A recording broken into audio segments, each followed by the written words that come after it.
by remote. Who do we have by remote? Lanny Davis. Lanny Davis is joining us, Hillary Clinton supporter. Lanny, thanks for being with us.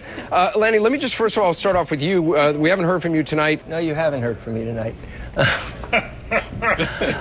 And I'm not sure you want to hear from me tonight, but well, we did hear from Paul Begala, so this is your big chance. Well, actually, I don't think we heard very much from Paul Begala. We did hear it's all part of the conspiracy against Hillary Clinton, I suppose. But right. So that's why I'm not sure I really have very much to say other than I'm proud of my candidate. Barack Obama predicted he would win Indiana. Not one person on your panel said that tonight. And Barack Obama is going to have to explain why he opposed allowing Michigan and Florida to re-vote so that they could follow the rules. Jamal Simmons, Obama supporter, just want to give you a chance to respond. Sure, I know Lanny's a little agitated. The question is, why can't Hillary Clinton close with independents? She doesn't have an advantage there. Lanny, I know you want to respond to that. Are you sure you want me to respond to that? Not really, but I'm giving you the opportunity. All right, well, first of all, the rules say that the majority of delegates will carry the nomination. And although John King constantly refers to the number of delegates elected out of the states, the rules don't say pledged delegates or unpledged delegates. They say delegates.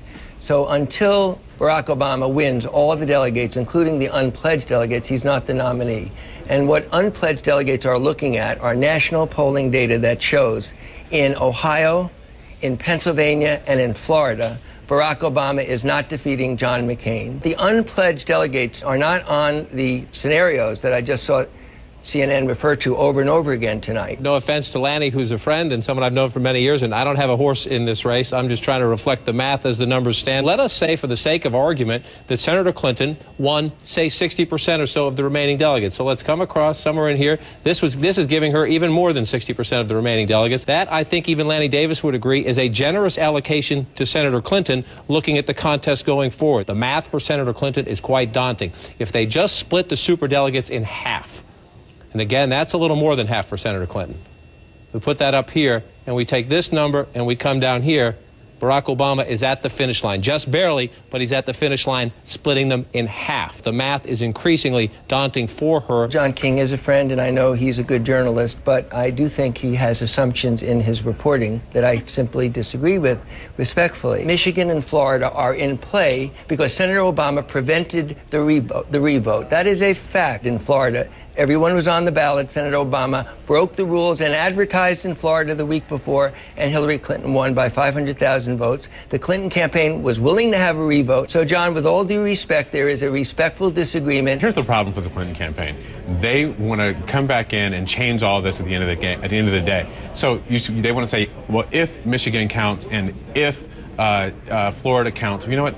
If my aunt had a male appendage, she'd be my uncle. Like, it's not, if doesn't matter. Election Center late night. This if doesn't matter. I mean, like, if we counted American Idol votes, if we counted straw poll votes, they don't matter according to the rules. Lanny, your thoughts? Thanks, Anderson. Why didn't Barack Obama close the deal tonight in Indiana? One candidate at the end of the day comes out 600,000 votes ahead of the other candidate and comes out substantially ahead in pledged delegates.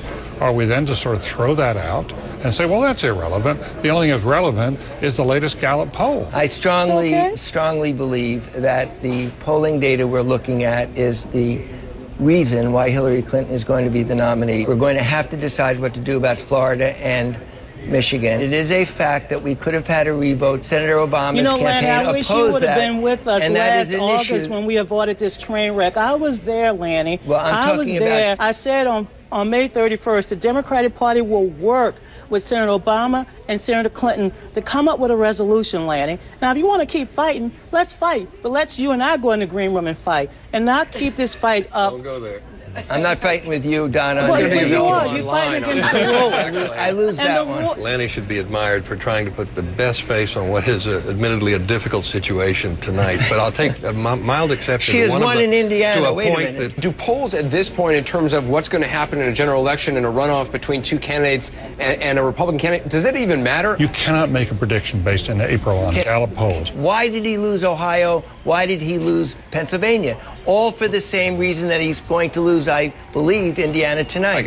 He has not connected with our base, and that's why I don't think... Let me bring in Jamal Simmons, Obama supporter. Jamal, give me the answer. That is not the argument, Jamal. Lanny, no. This is a great victory for Hillary Clinton. Why didn't Obama win Indiana? I don't have an answer other than he's not able to connect. We are going to continue through the convention. The new number that everybody should remember is 2,209. There is no new number.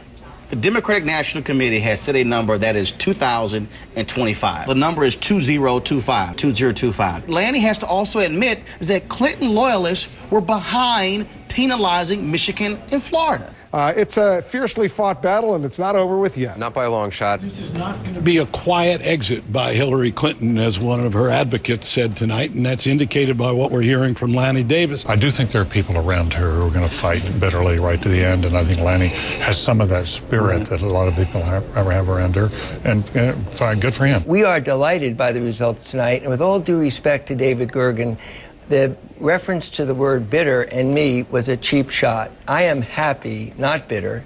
I am committed, not angry. We're happy tonight, and I didn't see Chelsea crying. I saw Chelsea extremely happy. This is really a sense of one-sidedness in interpreting these results, at least where I sit.